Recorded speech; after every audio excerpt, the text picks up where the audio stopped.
Centre में आपका स्वागत है। आज हम बात करेंगे मिट्टियों के प्रकार के बारे में और इससे जुड़े 25 महत्वपूर्ण प्रश्न के बारे में। अगर आप हमारे नए चैनल पर नए हैं तो प्लीज़ ज़रूर सब्सक्राइब करें। चलिए देखते हैं। पहला क्वेश्चन है, भारतीय राष्ट्रीय कृषि अनुसंधान परिषद के अनुसार भारत में कितने प्रकार की मिट्टी पाई जाती है? तो भारत में कितने प्रकार की मिट्टी पाई जाती है? ये है 8 प्रकार की। चलिए अगला क्वेश्चन देखते हैं। भारत की सर्वाधिक महत्वपूर्ण मिट्टी कौन सी है? भारत की सबसे सर्वाधिक महत्वपूर्ण मिट्टी ये है जलोढ़ मिट्टी। जलोढ़ मिट्टी पता है जलोढ़ क्यों नाम है? क्योंकि ये नदियों द्वारा बहा कर लाया जाता है। अगला क्वेश्चन देखते हैं।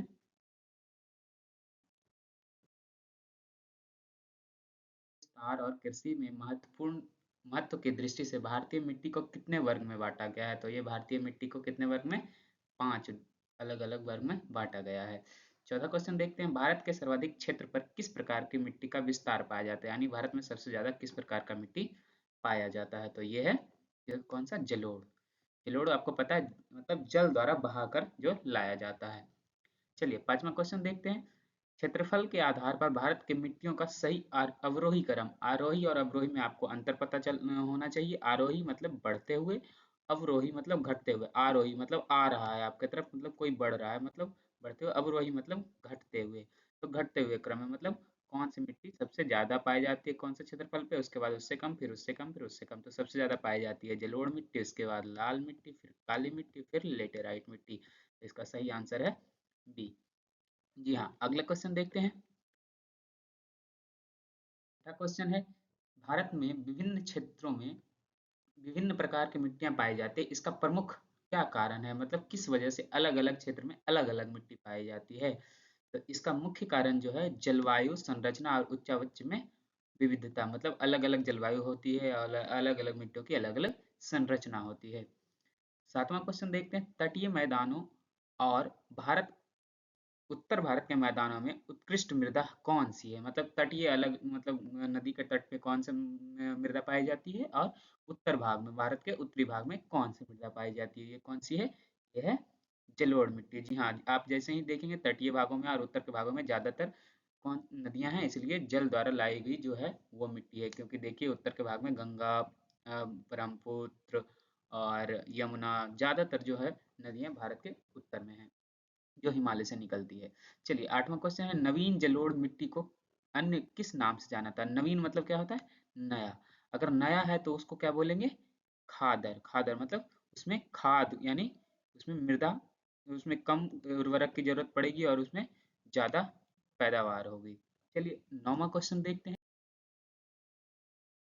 पुरानी जलोढ़ मिट्टी को अन्य किस नाम से जाना जाता है? ये क्या हो चुका है? पुराना यानी बंजर, इसीलिए इसे क्या बोलते हैं? बांगर। चलिए नया को क्या? खादर और पुराने को बांगर। ये हमेशा आपको ध्यान में रखना है। 10वां क्वेश्चन है, भारत के उत्तरी मैदान की मृदा सामान्यतः कैसे बनी है? यानी उत्तर भारत में जो है वो आपको पता है नदियों द्वारा लाया गई मृदा से बनती है। तो ये क्या है? तल्लोचन से। किस चीज से? तल्लोचन से। चलिए 11वां क्वेश्चन देखते हैं। गंगा के जलोढ़ मिट्टी की भूमि सतह के नीचे है लगभग, मतलब कितने मीटर नीचे तक है गंगा की जलोढ़ मिट्टी? ये है 600 मीटर तक, लगभग 600 मीटर तक।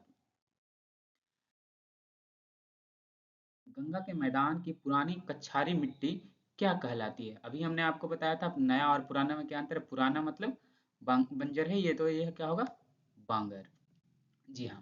13वां क्वेश्चन देखते हैं। निम्नलिखित में से किस प्रकार की मिट्टी के लिए न्यूनतम उर्वरक की आवश्यकता होगी? न्यूनतम मतलब कम उर्वरक चाहिए तो ये नया नया मिट्टी है। और ये सबसे कम कौन से मिट्टी में उर्वरक की आवश्यकता होती है? ये है जलोढ़ मिट्टी, क्योंकि ये जल द्वारा लाया जाता है बहाकर। तो इसमें सभी प्रकार के उर्वरक मिलते हैं और इसमें पैदावार ज्यादा होता है, तो इसमें उर्वरक की कम जरूरत पड़ती है। इसीलिए आप देखते होंगे गंगा के जो मैदानी क्षेत्र में या फिर कोई भी नदी का जो एरिया है वहाँ पे अच्छे फसल और पैदावार होते हैं। चलिए 14वां क्वेश्चन देखते हैं। गंगा के मैदान की पुरानी कछारी मिट्टी को क्या कहा जाता है? ये पुराना जैसे ही आ गया तो ये कौन सा होगा? बांगर। क्वेश्चन देखते हैं। भारत में सामान्यतः समस्त स्थल भाग का कितना प्रतिशत जलोढ़ मिट्टी पाया जाता है? जी हाँ, भारत का जो पूरा विस्तार है उसमें मिट्टी लगभग एक चौथाई यानी 24% भाग पर जलोढ़ मिट्टी पाया जाता है।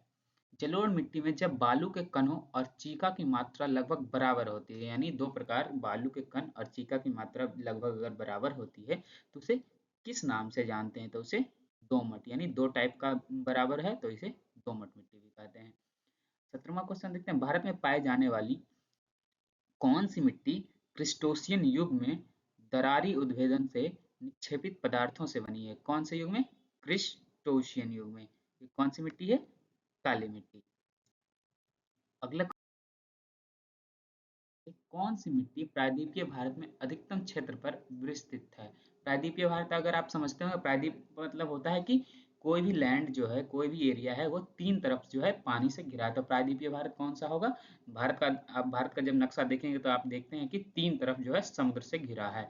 तो नीचे वाला भाग ज्यादातर, तो प्रायद्वीपीय भारत जो भारत है उसको प्रायद्वीप बोलते हैं। तो प्रायद्वीपीय भारत में अधिकतम कौन सी मिट्टी पाई जाती है? ये पाई जाती है काली मिट्टी।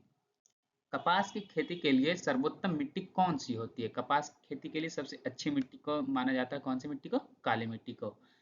लावा के प्रवाह से किस मिट्टी का निर्माण होता है? लावा, लावा आप जानते हैं, जब ज्वालामुखी हो फूटता है तो उससे लावा निकलता है, और धुआं और अंदर से जितने मिनरल्स होते हैं उस टाइप के वो सारी निकलती है। तो उस कौन सी मिट्टी बनेगी?